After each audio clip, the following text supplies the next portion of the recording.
Hello, everybody. This is Dave Finale with Real Estate Skill Builder, and we are live right now. This is Real Estate Talk TGIF, and this is episode 80. Holy moly. Episode 80, 79 weeks in a row. And here we are, and we've got Matt Merenoff with us today. Real Estate Talk TGIF. Welcome, Matt. And we all know what TGIF stands for, don't we? Yes, we do. Thank God it's finale, and that's right. It's finale. It's Friday, and here we are, and we're ready to rock and roll with. I'm going to call you MML, man. It's a new acronym I got. It's called the Man, the Myth, the Legend. Oh, I like that. And here we are, man. Matt Merenoff.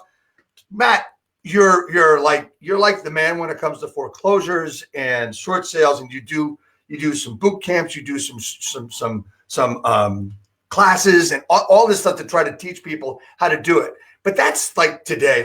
What's your story? How did you get into this, and how did you become who you are today? So it's actually a funny story. So I got into the industry, I want to say 18 years ago, and I was a train operator. I actually worked for New Jersey Transit, and I became sick.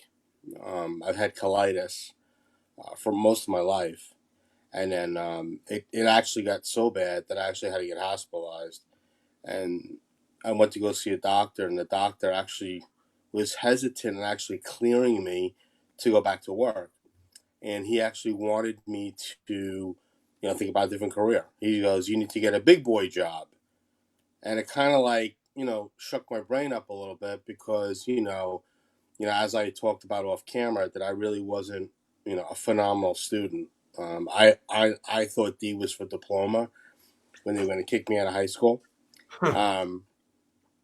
So, fast forward, my brother-in-law and my sister-in-law actually hired me to work for their mortgage company, their branch, and to essentially help with the closings that they had going on, which was tremendous back in, the early 2000s. And there's no secret. I mean, it was madness back then. So we started a program called FISBO Friends, and we were working with people that were homeowners trying to sell their properties privately. Towards, I would say, the end, 2004 and 2005, we were approaching homeowners that were in tickler loans. They were in mortgages that allowed them to purchase a property that they probably shouldn't have been in the first place. And anybody who's in an industry back then or has actually done any research would have actually seen that people were purchasing properties that were $350,000, $400,000. Loan officers were like, "Hey, what if you could purchase a property, $700,000, $800,000, and your payment could be the same?" People were like, the shiny syndrome. It was so shiny and exciting, and they're like, Right. "Oh, this is great." Right. So, so we got into that, and towards the end of, in 2005, it was a lot of, "Can you get here before my husband gets home? Can you get here before my wife gets home?" And I'm thinking like, swing that way. I'm married, whatever. But it was like a lot of people were paying the difference of what they owed on their mortgage on their corporate credit cards or their credit cards. They didn't understand what was going on and why their interest rate, not even their interest rate, why their payment was rising. And, I saw something, and at the time, there was a guy who said, "Hey, take my class." And I took his class. It was how to buy a property for as little as, $10 out of pocket. And I took the class. And 2 days later, I tied up my first deal. And, I saw a niche. I went after it. He loved my energy. He loved, I guess, the fact that sometimes I could be arrogant. People take it the wrong way. And they think that I'm a know-it-all. But the fact of the matter is that I understand people. I understand dilemmas. Right. As we talked about, for the underdog, I was a horrible student. Didn't mean that I was a horrible person. Right. I just didn't know what my niche was. So to be able to work with, people that were in distress with their properties, and some of these people had really good paying jobs. but they just didn't know how to get out of the jam that they were in. So, like, socially, they might have been backwards, but, I guess financially, mentally, they were making a couple $100,000 a year. Right. And then, the shit hit the fan. So I ended up building out a division within this company, which was the short sale division. And I haven't looked back over the last couple of years, but when I started it, people were like, "Who's Matt Merenoff? And what the hell is a short sale?" And in 2007, we started teaching classes, and people are like, "Oh, you got to take Matt's class," and then the rest was history. And then it went dark for a couple of years. I wanted to kind of like trying to find myself. I knew that I had a niche. I knew that what I was doing was a lot different than the most people that are out there in this industry. And I think the reason for the difference is very simple. I cared. And I understood, or I was grasping the guidelines of what the banks were looking for as far as distressed sales. So, I kind of, if you want to say, reemerged in 2015, and I ended up taking my company nationwide. So for the last 5 years, I'm essentially helping people not only in New Jersey, but across the United States and filling that void. And the void is very simple. And you and I talked about this off camera. It's sad because, my wife's a real estate agent. You have a license. You work with other officers and Right. stuff. We both went on a quest. My quest is very simple. I want to show people how you can help somebody, right? Literally put people before profit and make a lot of money. So you're helping somebody who's in trouble, but you're also pointing them in the direction where they don't have to be lost or they don't have to be distressed any longer. And I think the biggest issue that I have is people trying to get to the fastest way to get the buck. And by doing that, they're putting the emotions, the feelings, the issues that the homeowner has with the stigma of being in foreclosure and what they need to do next as far as getting out of their jam. So, you said you got into this, and with I want to go back a couple of things you said. You said Fizbo Friends. Explain that, what Fizbo Friends was. So Fismal Friends was something that, at the time my brother-in-law had actually, thought up as a brainchild, and we actually ran with a national company that plugged us into a website that allowed us to cross market properties, not as real estate agents, but as a mortgage company, legally helping people so they could sell their houses privately and hopefully, get the financing side of it and help the people that were trying to, save whatever commissions they thought that they could save by selling the property privately versus going, mainstream approach and Right. making sure that people were qualified to purchase properties. How'd that work out? It actually worked out really well. It worked out really well. Um, I made other people around me a lot of money. Right. I basically, built myself, a huge network of people that I had worked with. Had a really nice car, great health insurance, um, and I essentially helped people make a lot of money. But that didn't help me in the end. And by helping other people build an infrastructure and be successful was really great. And it was gratifying, helping homeowners that were in need when we did that. It didn't help me for, I guess, like for the long haul, or as far as what I perceived or what I wanted to offer, you know I guess, like on a national level. So when the property, distressed values really started popping up in 2007 and 2008, I was ready for it because I've had collection experience. I was a horrible bill collector. I had a heart. So it's like, they basically pushed me in the company where I could skip trace and I could find people. So they're Right. like, so you're going to be the skip tracer for the company, which I was. And there was a couple hundred people working at that branch. So it worked out really well. But I was a horrible bill collector. I always thought everybody had the right to, I guess, to a second chance or try to, like, plead themselves. And Right. as you know, if you know anybody who's ever called you for a bill, they're not really the nicest people when they're calling you, although they put a lot of rules and regulations into place. When I was there and I could actually hear these people on the telephone and what they were saying, half of me would crack up, but the other half was like, oh my God, these people, they must feel like, somebody's going to come in with a battery ram and break down their front door Yeah. and grab their debit card. Yeah, yeah, and that's just how it was and is with a lot of different people. Look at what you've learned, and you were ready for it. And I'm going to tell you that 95% of the people, no matter what, whether you're a mortgage guy or a real estate agent, weren't ready for it way No, back when. We didn't know no, what the hell a short sale was. I right. mean, it was okay. So, and then you'd hear short sale, and then all of a sudden you'd hear, okay, well, that money that they don't have to pay, that's income. What are they going to do with that, and all that stuff? And one of the things that a couple of things we talked about the other day, you mentioned it briefly. You talked about learning disability and all that stuff, and how you built yourself. There's a lot of people out there, Matt, that think they can't do stuff, right? And what made you think that you were able to do this, let alone take it nationally? Ironically, everybody was like, you can't do it. Can't be done. Nobody's ever done what you're talking about. And, I guess I'm one of those guys where, like, when somebody says you can't do it, I've gotten to the point in my life where when somebody says you can't, you got to figure out a way to do it. So, I was very fortunate. I know a lot of attorneys. I get a lot of legal advice on what to say, not to say on camera.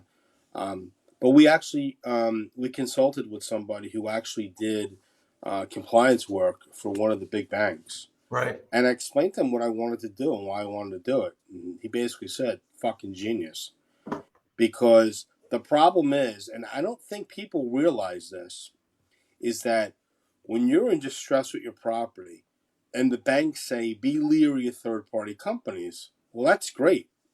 But at the end of the day, these companies are set up not to quote unquote successfully put you through the program, but to process your paperwork. That's it. And as long as they're compliant and it looks like they've done their job, that's all that matters. And that's not enough for me. And using the rules, the guidelines, the regulations against the lending industry has actually built myself a tremendous name along with my team for helping people on a national level. Can you talk about using the rules against the lending industry? Can you talk about that a little bit?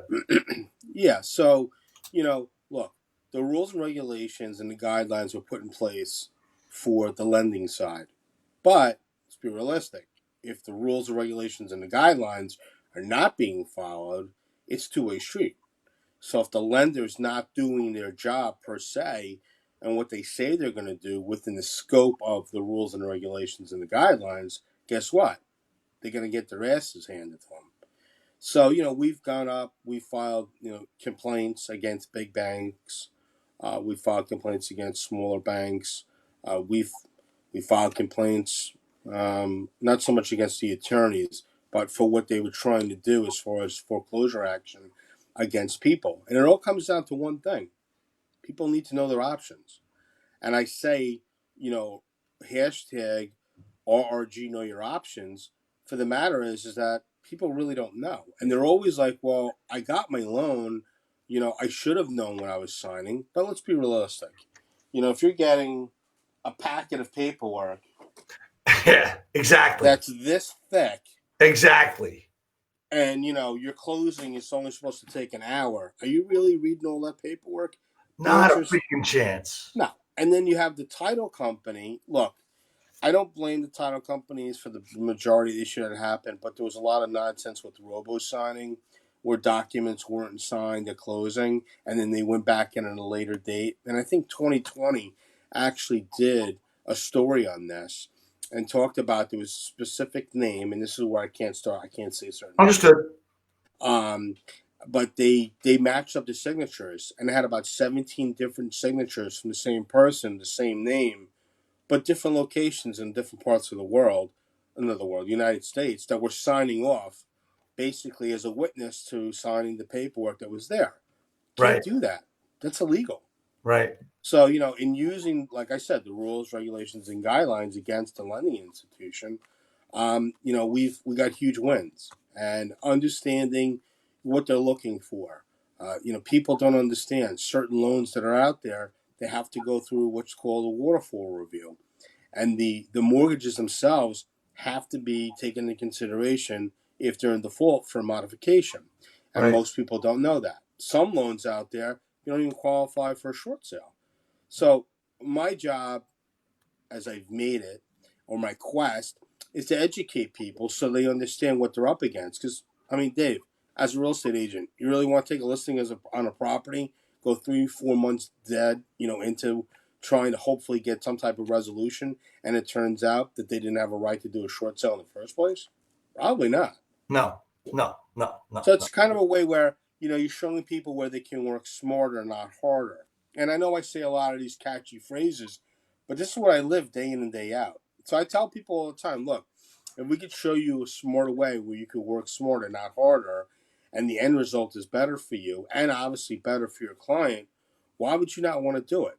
And I guess the resistance that I get from people is, well, my broker says I shouldn't go after distressed real estate. Why? He says it's a waste of time, and the majority of the time, the property ends up going back to the bank anyway, and the person doesn't get the short sale. Well, I'm going to tell you flat out, we're at a 96% success rate in any of the projects that we get involved in. So how is it that there's a high negativity rate with real estate agents or brokers? And it all comes down to proper training and not having the proper training. No, I think that's it. That's the nail on the head, so to speak, or the head on the nail, whatever you want to put it. Is that the people just don't know the procedure to do it. No. You talked about you talked about knowing the dark side of real estate. Mhm. Talk to that a little bit. Talk to me about the dark side of real estate. So, there's a lot of negativity, and there's still a lot of negativity in what I do when I try to help people that are in distress with their properties. It's very simple. I try to explain to them so they understand what their options are. And people get upset because agents are like, "Well, I want to list a property." I get that, but what if the person in the property wants to stay in their house? Like, have you properly vetted them? Uh, are you sure they want us to leave their property? Do you know what it is? And it all comes down to the bottom line is time and money. That's Right, it. right, So right, they've already given up on the fact that they don't want to stay in their house. Their mortgage payment is 3 times the amount of money that they initially wanted to pay in the first place. It's never going to come down to that tickler loan or the 1% interest only that it was from the beginning.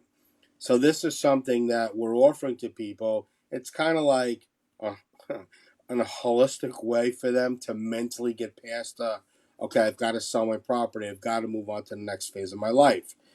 Some people might need an extra month or two to stay in their house. Some people might need 6 months to get their kids through high school, and they don't want to move them out of the environment that they're in. They've already had that, hard discussion with their child, and what it leads to is a pipeline of properties that agents can actually follow up on, and we're working with them to follow up with them. Now, one of the issues that I've had in the past is people say, "Well, your wife's a real estate agent." sorry. Yeah, it's okay. So your wife's a real estate agent, so how do I know you're not taking my lead and pushing it off to her? Well, it's a case of the one and done. Why would I want to jeopardize my business, my reputation in my business to push something onto my wife that Right. if, let's say, you brought me a transaction and said, look, I don't think they're ready now, let's get on the phone. The other thing is that I'm helping the real estate agent when I'm telling them, put me in the hot seat.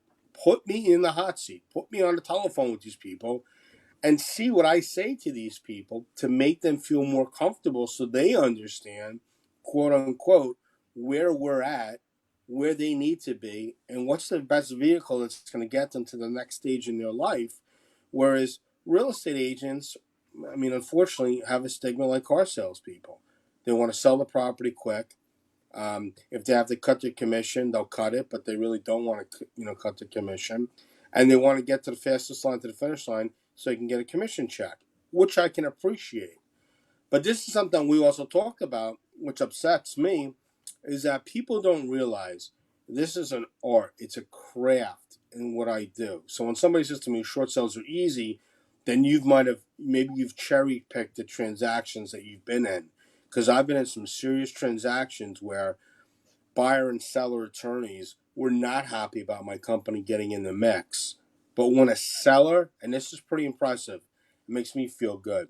When a seller Googles short sales or New Jersey, and they're looking for somebody, and a video might pop up like myself or a company, referral, whatever it is, and talks to the buyer agent and the seller agent, says, "Hey, I'd like to try to bring this guy in," and both real estate agents know exactly who I am. That's pretty impressive stuff. Right. And it's not an ego thing.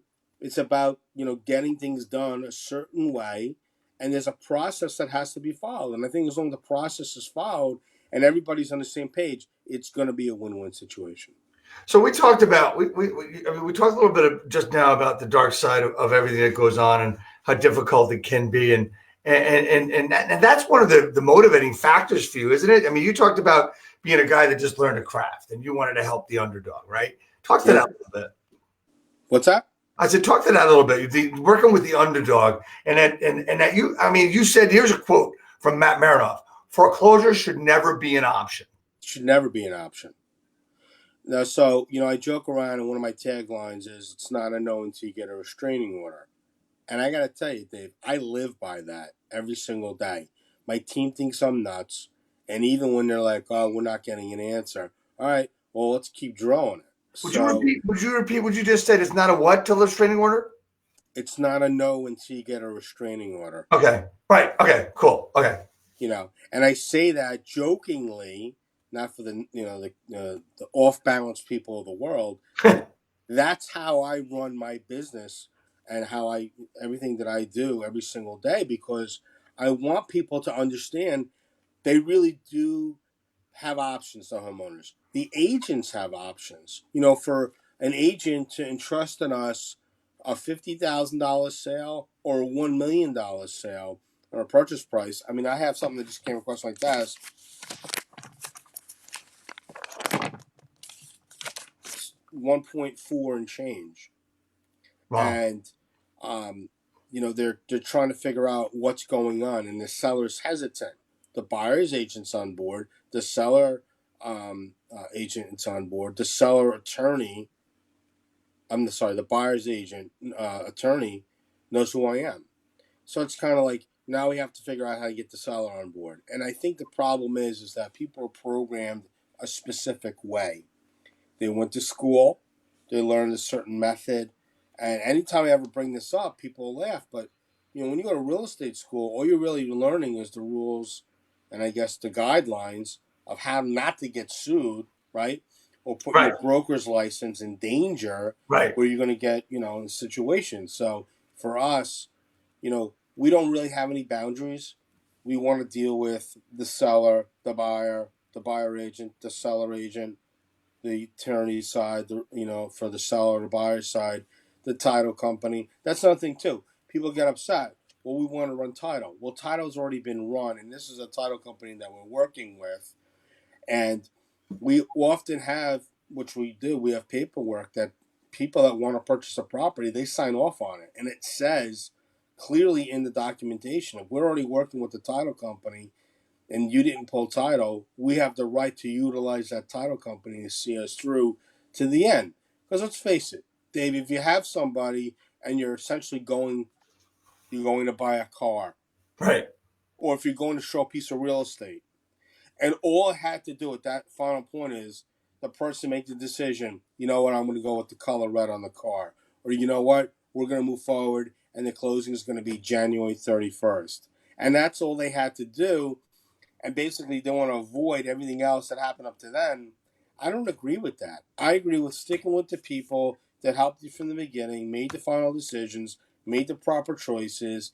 Even if I don't particularly care to do business with somebody, if somebody's doing their job and they're doing it right, then at some point, there has to be some type of courtesy to be in there. But unfortunately, there isn't. So we actually had to write that into our agreement, our consulting agreement with the people that purchase properties that we're involved in. It's funny. I want to. That's that's great, and being involved and have everybody know what's going on, and that's like so important. And a lot of people just want to get it done. One of the things you said earlier is when you were talking about the dark side, you said something about talking to the seller about do they even want to sell? Do they want to stay there? And one of the things that I try to put in, which is a little different in teaching agents and coaching agents about their business, is one of the things you might want to do is get to the real point of why the seller is going to sell and why the buyer is going to buy.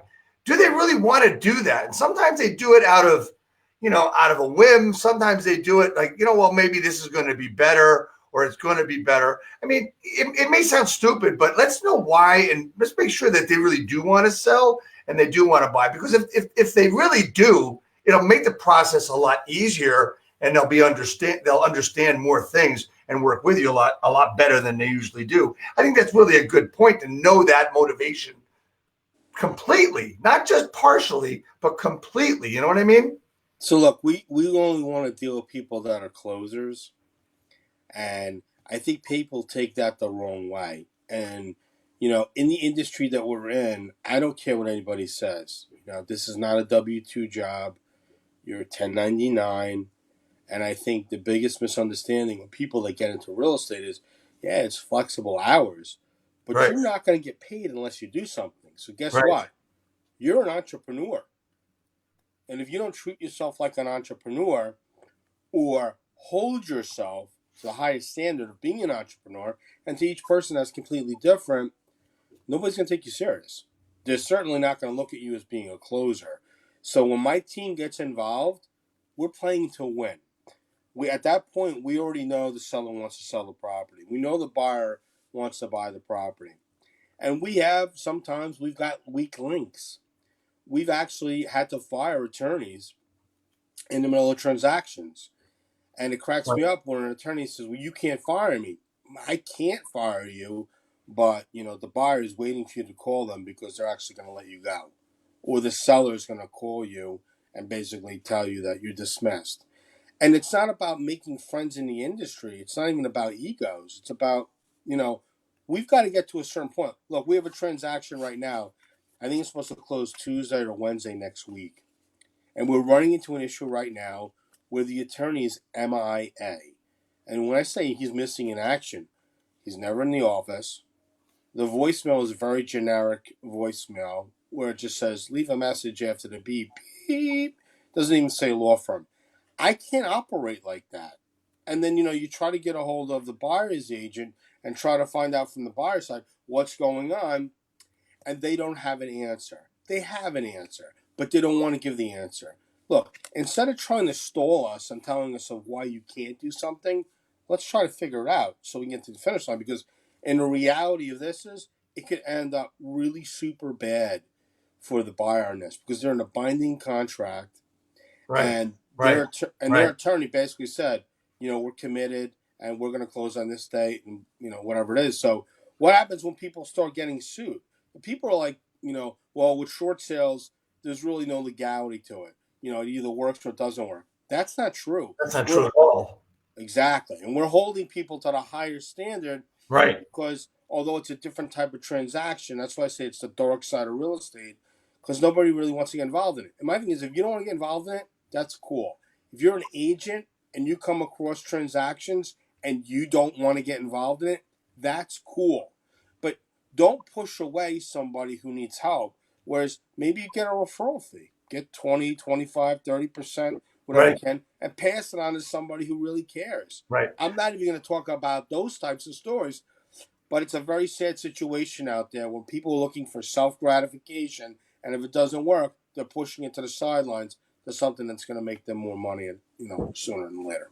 Yeah, so we have somebody on who wants to ask a question. So Ray, I want to tell you to please type your question into the comments so that we can answer your question for you. I want to say hello to Avo, who's on, and Justin Smith and Mark Stein and Diane Rivera, who are on. Mm-hmm. Say hello to you guys, and thanks for coming on. And I mean, some of you guys do know Matt personally, and that's really cool that you're there supporting us. I really do appreciate it. So Ray, if you're still on, type your question in the comments, and when it comes up, we'll ask it. Just understand that there's a 30-second delay here, so we'll get it. So Matt, talk about Talk about how you're helping real estate agents these days understand the process. Because a lot of people are saying, a lot of agents, well, short sale, that's a thing of the past now. Yeah, there's foreclosure, but that's not short sales. Talk about that a little bit. So here's the thing. One of the biggest misconceptions is that when the crisis happened, I don't think the government was really ready for really what was going to happen. And, it was always supposed to take, it was only supposed to be for a very short period of time. So they put these different government programs into place to help people that were in distress. And from 2007 to 2010, which was 10 years, it actually ran for the Hope for Homeownership to help these people that were behind in their payments and try to get them on to the next plateau of their lives. Whether they're going to get rid of the property, whether they're going to get some type of um, um, realization, or whether they're going to be able to keep their house or not. And ironically, most importantly, I think what happened was during that time frame, people were failing modifications, going back into modification programs. So this time around, everybody's like, well, all the signs are there. It's going to be a recession. I don't agree with that.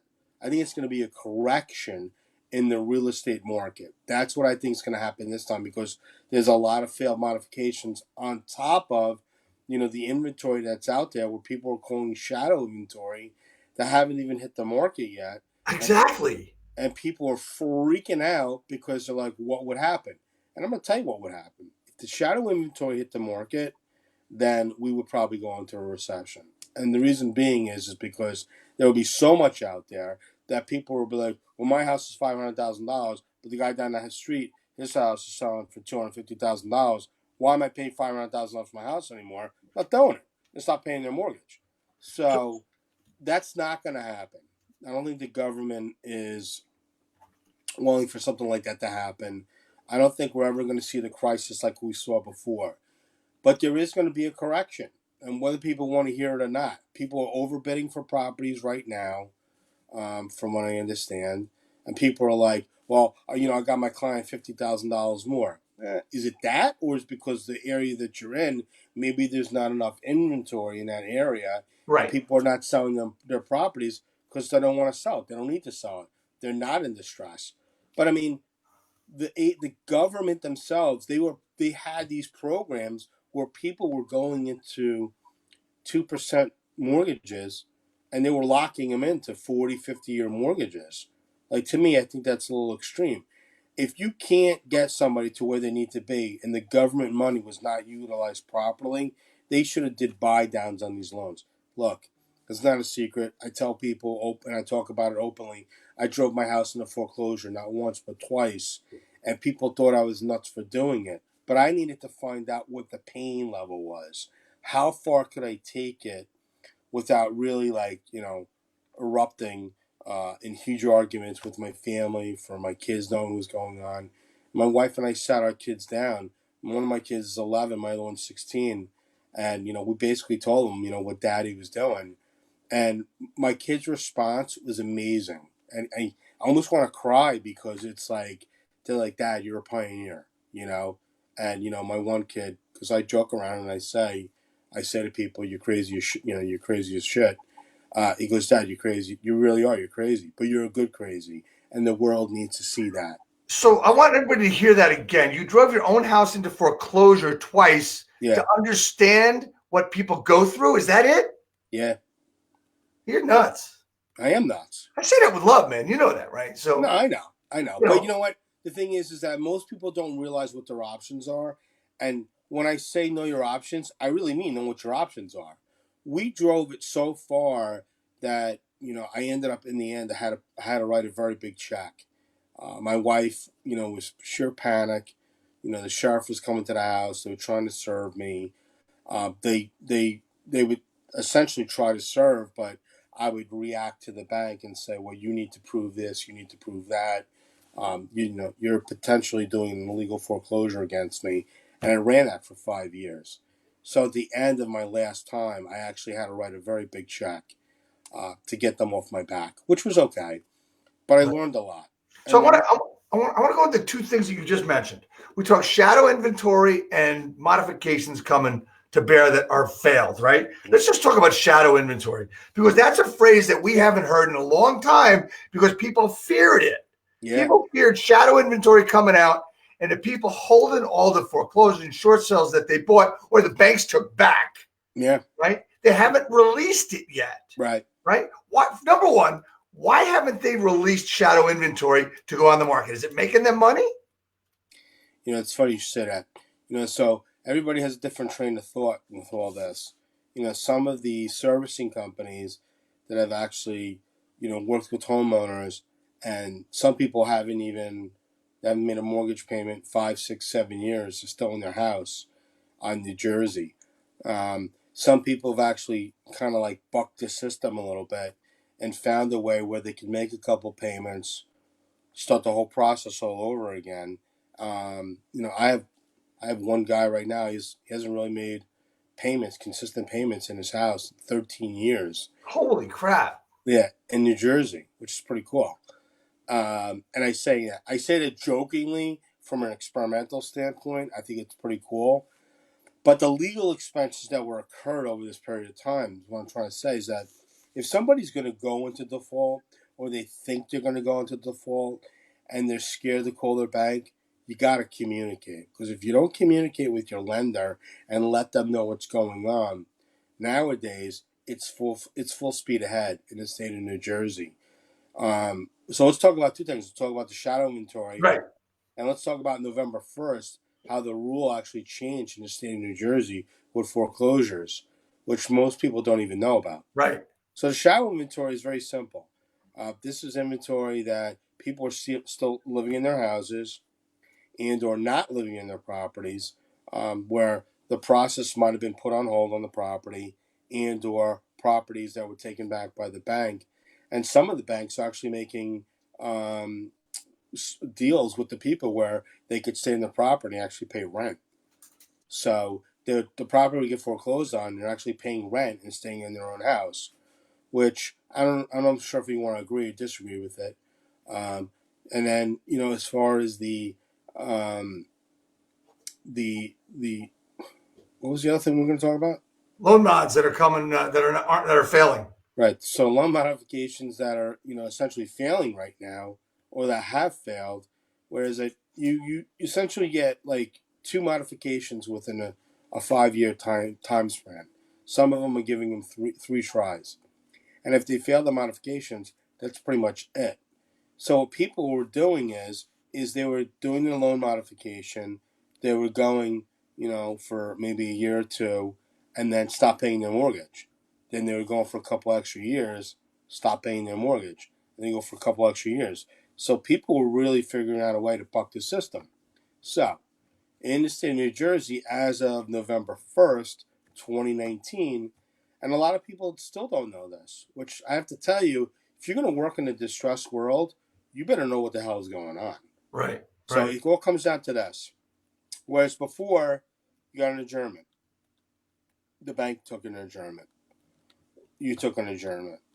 You took and maybe you got like an urgent motion. Then the bank might have had one or two adjournments. And then from there, it was like, you know, the guy hasn't gone to foreclosure in over a year. And they're like, I don't understand what's going on. So what they did was, and this isn't even the banks, this is New Jersey. You will get two adjournments. The bank will get two adjournments. And that's how they want to leave it. Now, adjournments in the state of New Jersey are 14 days, right? Right. Wrong.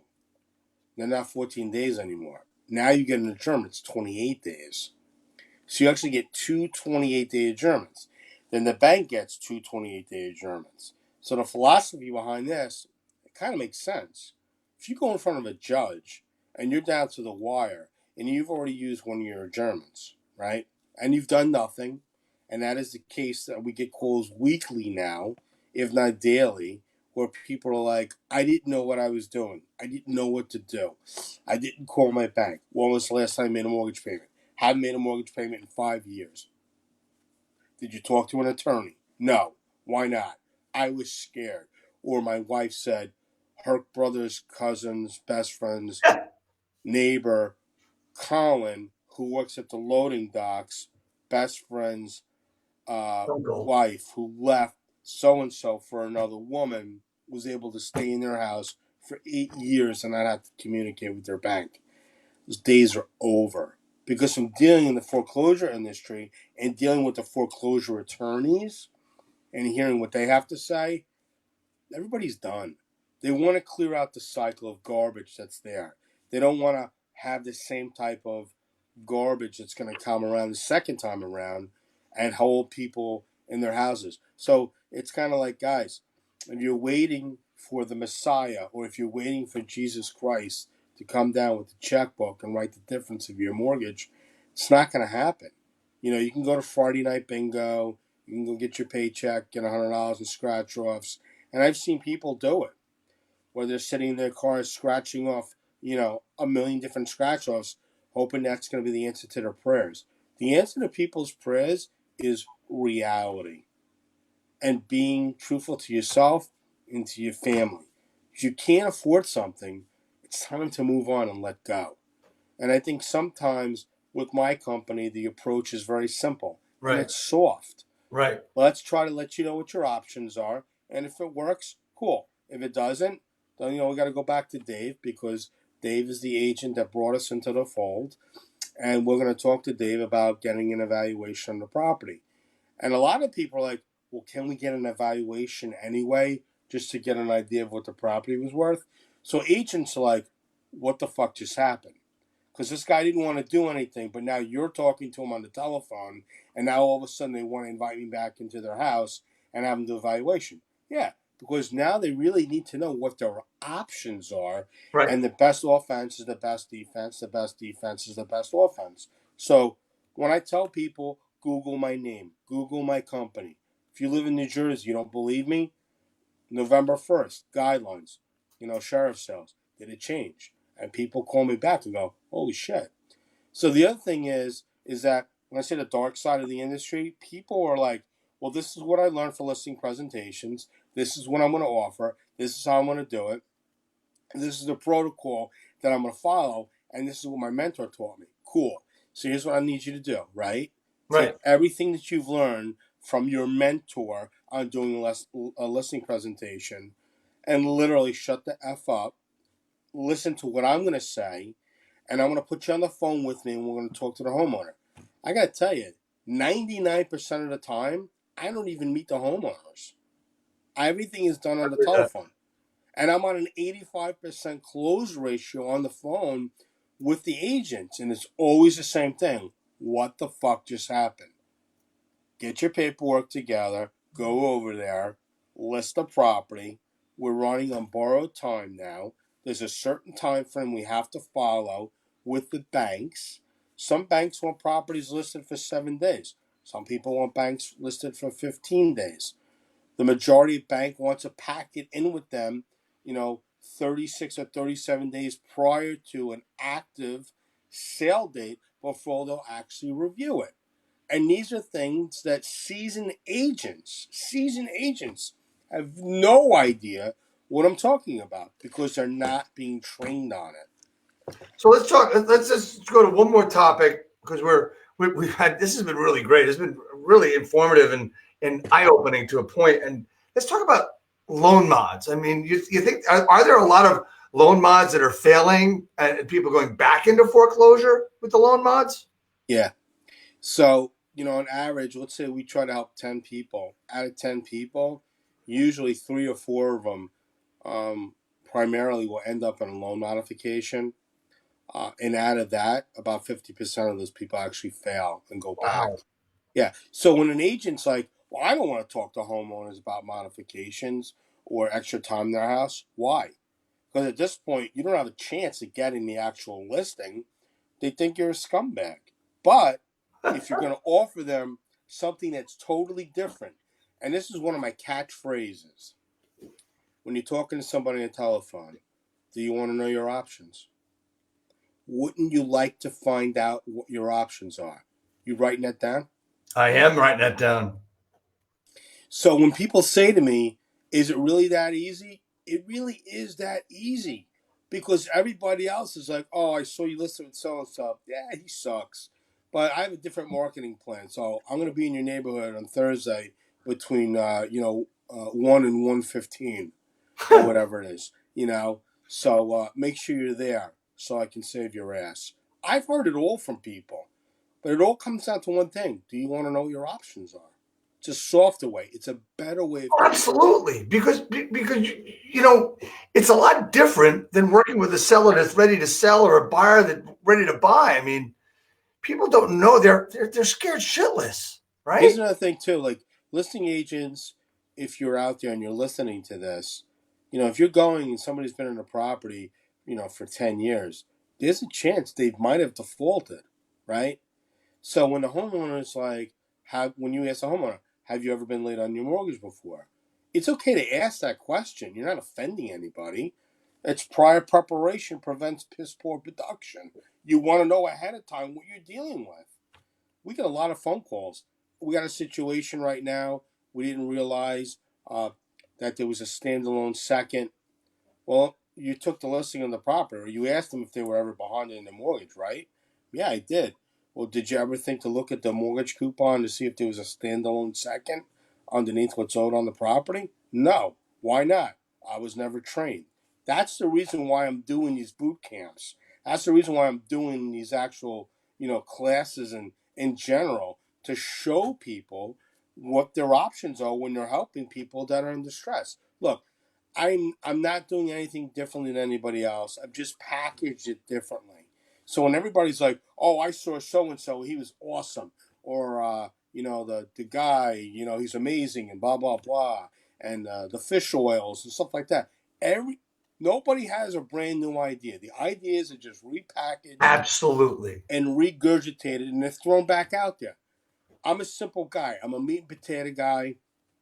Um, I am writing a book. It should have been done by now, but business gets in the way, and there's other things that I'm working on too. But at the end of the day, the reason why I'm doing it, it's not really for being famous per se.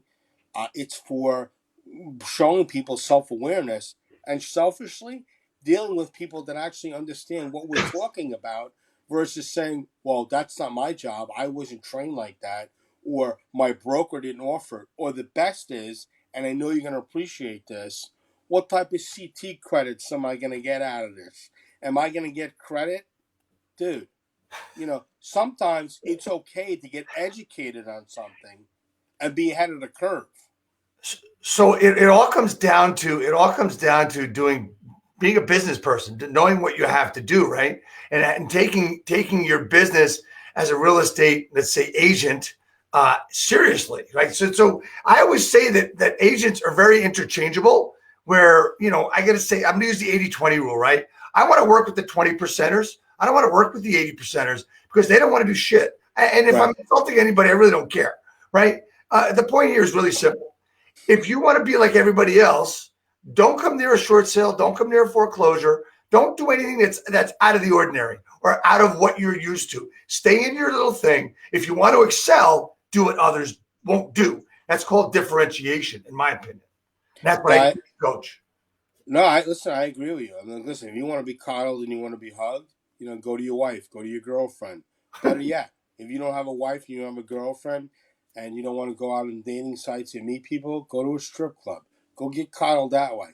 But if you want to be a leader in the industry, you need to contact people like us that are really doing it and want to help people. You know, I say this, and people just don't understand when I say it. It's not about you and me. It's Right. about the people that need to sell the property. It's the people who need to buy the property. It's we're servants out there. I don't care what anybody says. It's a customer service business, and 100% you have to think like an entrepreneur.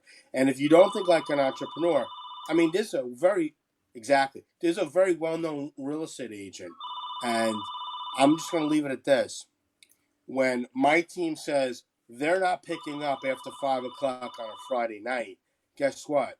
It's the one and done. We're never going to do a transaction with that person again. Unless you're on a vacation or you have an assistant, go get an assistant. Get Right. a team around you that can answer the Right. phone call. I don't Right. want to hear everybody's off at 5 o'clock on a Friday. You're not working for Pfizer Corporation. You're an entrepreneur, and you got to think like an entrepreneur. So if you're not on call, you better have somebody else on call and transfer your ringtone to their phone so they're picking up your phones. That's called being a professional. Matt, I want to thank you so much for your time, your energy today, and what you brought. I really appreciate it. Please tell people what you're up to now and how they can get involved and how they can contact you. So look, there's a couple different ways. One of the ways that they could reach out to me is hashtag short sale savage. It's hashtag short sale savage. The other thing is, you could call my toll free number. It runs 24 hours a day, 7 days a week, 365. We've got a live body on there. If you don't have a property that you need to sell and you want to find out more about my company, you could call. The number is fairly easy. It's 866-739-3960. 866-739-3960. Or you could email. Email is very easy. It's help@rergroupllc.com. help@rergroupllc.com. Or you can go right to the website. I mean, the website's very easy to remember. It's Real Estate Recovery. It's Real Estate Recovery Group. And you go to Real Estate Recovery Group, just type in the search bar. realestaterecoverygroup.com will pop up. But mainly, it's hashtag short sale savage. It's the easiest way to follow me on the internet. Great. So I want to thank you so much for Where's coming my on. hat? What's that? Where's my hat? Ah, shit. You didn't forget, did you? Here it is. It's right here. Here it is. As you know, as you just said it, I mean, people, this is why people come on, right? I mean, I'm going to have Tom Ferry on soon because he wants a hat. That's how he's going to get one. So he's coming on for that. But I want to thank you so much for coming on. The hat is on your way, on the way. So thank you so much for coming on. I know where to send it, but I might even see it before that. But anyway, everybody, Matt Merenoff, Real Estate Recovery Group, realestaterecoverygroup.com. He's on Facebook. He's everywhere. Just go look for him. Hashtag short sale savage, right? We also set up a page for people that, for whatever reason, want to like trail us a little bit, want to dip their feet a little bit. Maybe they don't want to come to one of the classes. We started a page on Facebook called Short Sales 101. So it's short sales and it's 101. And if you punch that in, you'll see me actually in front of a group of people on stage talking. I think we went over 900 people now or something like that. So I'm pretty excited. Do you have a boot camp coming up in the near future? So everybody keeps asking me, when's the next class? When's the boot camp? I missed it. It was the holidays. It was this, it was that. In the springtime is probably going to be my next full-blown actual boot camp. Okay. We're gonna have vendors and stuff like that. Okay, excellent. I want to thank everybody who came on today. We had a couple of late showers up, who came on for a while. Tatiana Leone, Kimberly Morelli came on. Got a couple of wows and highs out of them. Thank you guys for coming on. Thanks so much. We'll see you soon. Next week, we're going to be back here on Friday at 11 a.m. Eastern, maybe 12. Not sure. We have to confirm the guest for next week, but it's a big one like Matt. Matt's a big one, right? Appreciate it. Hey, Matt, thanks so much. We'll talk to you soon. Please stay on for a minute after we hang up. Thanks, guys. Take care. Bye.